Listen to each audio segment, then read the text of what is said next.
खबर शामिल करते हैं मनकीरा से। हमारे तहसील रिपोर्टर सज्जाद हुसैन की रिपोर्ट के मुताबिक पशिया हाउस गौहरवाला में मलिक मुजफ्फर अब्बास चीना की जीत का शानदार जश्न मनाया गया।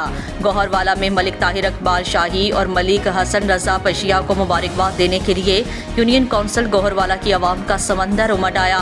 याद रहे, इन्हीं दो शख्सियात ने यूनियन कौंसिल गौहरवाला में मलिक मुजफ्फर अब्बास चीना को 3485 वोटों की लीड से कामयाबी दिलाकर बड़ा अपसेट किया। मुजफ्फर अब्बास चीना का भी कहना था कि मैं गौहरवाला की आवाम का शुक्रगुजार हूँ। इंशाअल्लाह गौहरवाला यूनियन कौंसिल के हर अमीर गरीब का ताबेदार बनकर खिदमत करूंगा। मलिक ताहिर इकबाल शाही मलिक मुजफ्फर अब्बास चीना को मुसलसल 3 जनरल इलेक्शन में सपोर्ट कर चुका हूं और तीनों बार मलिक मुजफ्फर अब्बास चीना कामयाब हुए हैं।